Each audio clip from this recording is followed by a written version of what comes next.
Hello दोस्तों, आपका NCERT for government exam में स्वागत है दोस्तों। तो देखिए दोस्तों, आज रेलवे एनटीपीसी का अंडर ग्रेजुएट का 4 सितंबर का फर्स्ट शिफ्ट का एग्जाम हो गया है, ठीक ना। तो उसको इस वीडियो में देखेंगे कि कौन कौन क्वेश्चन पूछे गए हैं दोस्तों। एकदम रियल क्वेश्चन मिले हैं। बहुत लोग 3 से 4 दोस्तों ने दोस्तों क्वेश्चन भेजा है, जिसमें से एक का नाम है दोस्तों ब्रिजेश राठौर, ठीक ना। ब्रिजेश राठौर दोस्तों इनका नाम है। और एक कौन व्यक्ति थे, संजीव नाम के कोई व्यक्ति थे, ठीक ना। उन्होंने दोस्तों 3 व्यक्तियों ने, एक रवि नाम का व्यक्ति था। तो 3 लोगों ने दोस्तों क्वेश्चन भेजे हैं आज। तो चलिए दोस्तों देखते हैं कि कौन कौन क्वेश्चन पूछे गए थे। देखिए दोस्तों, जो मैं रिलेटेड क्वेश्चन बताता हूँ दोस्तों, तो वही क्वेश्चन ज़्यादातर फंस जाते हैं। तो अगर आने वाले शिफ्ट में दोस्तों आपका एग्जाम है तो ज़रूर वीडियो देखिए, मेरे वीडियो से ज़रूर क्वेश्चन फंसेंगे। और पीडीएफ लेने के लिए आप टेलीग्राम ज्वाइन कर सकते हैं। पीडीएफ टेलीग्राम पर डाल देता हूँ, तो वहाँ से आप डाउनलोड कर रिवाइज भी कर सकते हैं। तो आज को सब पूछा गया था दोस्तों कि संविधान का अनुच्छेद 43 में किसका उल्लेख है। तो देखिए दोस्तों, अगर ऑप्शन में कुटीर उद्योग दिया हुआ तो कुटीर उद्योग इसका आंसर सही हो जाएगा, ठीक ना। तो संविधान का अनुच्छेद 43 में दोस्तों कुटीर उद्योग का उल्लेख है। इनके बारे में देख लेते हैं दोस्तों। तो देखिए, अनुच्छेद 43 के तहत कुटीर उद्योग को वैयक्तिक या फिर सहकारी आधार पर बढ़ाने का विचार रखा गया है, ठीक ना। अनुच्छेद 43 को अगर पूछेगा दोस्तों, तो 43 क के तहत राज्य उपयुक्त विधान द्वारा उद्योगों के प्रबंध के कार्यों के कर्मकारों यानी वर्कर्स को भाग लेने के लिए कदम उठाएगा। एक क्वेश्चन पूछा दोस्तों कि सेबी का ओल्ड अध्यक्ष कौन थे, यानी क्वेश्चन इस तरह पूछा था कि तुहिन पांडे से पहले दोस्तों आपका सेबी का अध्यक्ष कौन है, ठीक ना। तो देखिए सो वर्तमान में तो तुहिन कांत पांडे हैं। इनसे पहले कौन था ये पूछा था। तो इनसे पहले थे दोस्तों माधवीपुरी बुच थी, जो कि सेबी की अध्यक्ष थी। और दोस्तों ये सेबी की पहली महिला अध्यक्ष थी, ठीक ना। सेबी की पहली महिला अध्यक्ष थी, इसीलिए क्वेश्चन महत्वपूर्ण था, इसीलिए क्वेश्चन पूछा था, ठीक ना। बात कर लेते हैं सेबी की दोस्तों। तो देखिए दोस्तों, सेबी का full form security and exchange board of India है। और वर्तमान में सेबी के अध्यक्ष हैं दोस्तों तुहिन कांत पांडे हैं, जो कि हाल ही में बनाए गए। तो यहाँ से दोस्तों आपका अपॉइंटमेंट से दोस्तों क्वेश्चन ज़्यादातर पूछ रहा है। तो देखिए, आज के शिफ्ट में आपका सीजीआई भी पूछा था और तुहिन कांत पांडे दोनों पूछा था। मैंने कई बार दोस्तों करा दिया है, यहीं से क्वेश्चन बन रहा है, ठीक है। तो बात करते हैं दोस्तों। तो देखिए, वर्तमान में सीजीआई कौन है, उच्चतम न्यायालय के मुख्य न्यायाधीश दोस्तों BR गवई हैं, जो कि 52वें नंबर के हैं, ठीक ना। तुहिन कांत पांडे दोस्तों ये सेबी के 11वें अध्यक्ष है। Satish Kumar CEO of railway board के दोस्तों CEO हैं। ज्ञानेश कुमार, ये महत्वपूर्ण है, याद रखिएगा आने वाले शिफ्ट के लिए, चीफ इलेक्शन कमिश्नर है, ठीक है। जय शाह, ये भी महत्वपूर्ण है, ICC के अध्यक्ष बनाए गए हैं ग्रेग बर्कले के स्थान पर।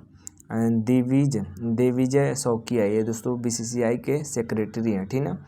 और BCCI के चेयरमैन कौन है, तो रोजर बिन्नी है। तो सेक्रेटरी है दिग्विजय शौकिया और रोजर बिन्नी BCCI के अध्यक्ष हैं, यानी चेयरमैन है।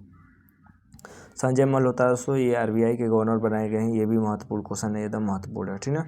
पूनम गुप्ता दोस्तों RBI के डिप्टी गवर्नर बनाई गई है, ये भी महत्वपूर्ण है। तो पूनम गुप्ता कौन है, तो RBI की डिप्टी गवर्नर है। और संजय मूर्ति दोस्तों ये भारत के नए कैग बनाए गए हैं, ठीक ना, भारत के नए कैग। अगला दोस्तों क्वेश्चन पूछा था कि अनुसूचित जाति अनुसूचित जनजाति यानी SC ST संविधान के किस अनुच्छेद में परिभाषित किया गया है। तो देखिए इसका आंसर हो जाएगा संविधान का अनुच्छेद 366-24 व अनुच्छेद 341 में अनुसूचित जाति तथा 366-25 व 342 में अनुसूचित जनजाति को परिभाषित किया गया है, ठीक ना। 341-342 में अनुसूचित जनजाति और जाति का उल्लेख किया गया और 366-24 है, ये 366-25 है, ठीक है। तो इसी में से कोई ऑप्शन बनाया होगा, ये क्वेश्चन पूछा था। ये जो पूछा था क्वेश्चन मैंने कई बार बताया है कि 8वीं अनुसूची में कितनी भाषाओं का उल्लेख है। तो ये दोस्तों आंसर हो जाएगा 22 भाषाओं का उल्लेख है। पूरा देख लेते हैं दोस्तों, यहाँ से क्वेश्चन जो बनता है ये आने वाले शिफ्ट के लिए। देखिए दोस्तों, अगर पूछे कि मूल संविधान में कितनी भाषाएँ थी दोस्तों, तो 14 भाषाएँ थी, ठीक ना। वर्तमान में कितनी है दोस्तों, तो वर्तमान में आपका 22 भाषाएँ हैं। कितनी बढ़ गई दोस्तों, तो 8 4 12 यानी 8 भाषाएँ बढ़ गई हैं। तो 8 भाषाएँ कौन कौन बढ़ी है उसको देख लेते हैं। देखिए सबसे पहले 21वां संविधान संशोधन 1967 के तहत दोस्तों आपका सिंधी को जोड़ा गया, ठीक ना। 71वां संविधान संशोधन 1992 के तहत दोस्तों नेपाली मणिपुरी कोंकणी को जोड़ा गया। ट्रिक है दोस्तों नमक, ट्रिक क्या है, नमक, इसमें कितनी जोड़ी गई, 3। और फिर 12वां संविधान संशोधन 2003 के तहत दोस्तों बोडो डोगरी मैथिली संथाली को जोड़ा गया। इसका ट्रिक है दोस्तों बोर्ड मास, कितनी हो गई, 4। तो 4 3 7 7 1 8, तो ये 8 भाषाएँ जुट गई 21वें संविधान संशोधन, 71वें और 92वें, तो कुल कितनी हो गई? 22 भाषाएँ हो गई। ठीक ना। भाषा, अगर ये पूछे दोस्तों कि भाषा के आधार पर गठित होने वाला प्रथम राज्य कौन है, तो आंध्र प्रदेश हो जाएगा। और भाषा का उल्लेख दोस्तों किस अनुसूची में है, तो 8वीं अनुसूची में है। ठीक ना, 8वीं अनुसूची में है। भाग पूछे तो भाग 17 में उल्लेख है भाषाओं का। और अनुच्छेद 343 से 351 तक दोस्तों भाग 17 का उल्लेख, भाग 17 में अनुच्छेद 343 से 351 तक है। ठीक ना। हिंदी को राजभाषा बनाने का प्रस्ताव दोस्तों गोपाल स्वामी अयंगर ने रखा था। और हिंदी को राजभाषा के रूप में मान्यता कब मिली थी, तो 14 सितंबर को हिंदी दिवस मनाया जाता है, तो 14 सितंबर 1949 को मिली थी। अब प्रथम राजभाषा आयोग की स्थापना कब हुई थी, तो 7 जून 1955 को हुई थी। और प्रथम राजभाषा आयोग के अध्यक्ष कौन थे, तो बीजी खैर थे। कई बार एग्जाम में पूछा है कि बाल गंगाधर खैर। तो जितना भी दोस्तों ये देखिए, जितना भी मैंने क्वेश्चन बताया है, यहाँ से क्वेश्चन आते हैं कि नहीं आप खुद बताइएगा। ठीक ना। जितना भी एकदम मैंने टाप करके दोस्तों टाप लिख के रखा है, जो एकदम एग्जाम में आते हैं। अगला क्वेश्चन देखते हैं। अगला क्वेश्चन पूछा था दोस्तों कि 52वें CGI कौन है, तो मैंने कई बार बताया था 52वें CGI दोस्तों BR गवई, यानी उच्चतम न्यायालय के मुख्य न्यायाधीश कौन है, तो BR गवई हो जाएगा। एक क्वेश्चन पूछा था दोस्तों मैथ में कि 3 भुजा देकर त्रिभुज का क्षेत्रफल पूछा था। तो देखिए दोस्तों 3 भुजा देकर अगर पूछेगा तो समकोण त्रिभुज का क्षेत्रफल क्या होता है, 1/2 आधार गुणे ऊंचाई होता है, ये होता है। या 3 भुजा से आपका दोस्तों विषमबाहु त्रिभुज से पूछा होगा हीरो सूत्र से, तो √S, S-A, S-B और S-C, ये सूत्र होता है। यहाँ से क्वेश्चन बना है। तो ABC आपका 3 भुजा दिया था, क्षेत्रफल निकालना था। ठीक ना। अगला देख लेते हैं। अगला क्वेश्चन पूछा था दोस्तों कि सिंधु के दाहिने से होकर बहने वाली नदी कौन सी है, तो देखिए सो बात कर लेते हैं। तो सिंधु के दाहिने किनारे से बहने वाली प्रमुख नदियाँ है सो, जिसमें श्योक है, गिलगित है, हुंजा है, ठीक ना, और काबुल नदी है।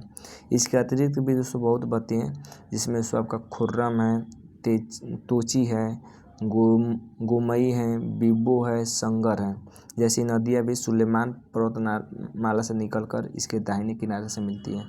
तो इसी में से कोई ऑप्शन बनाया होगा। देख रहे हैं कितनी नदियाँ हैं सिंधु नदी में दाहिने तरफ से मिलने वाली, इसी में से कोई ऑप्शन बनाया होगा।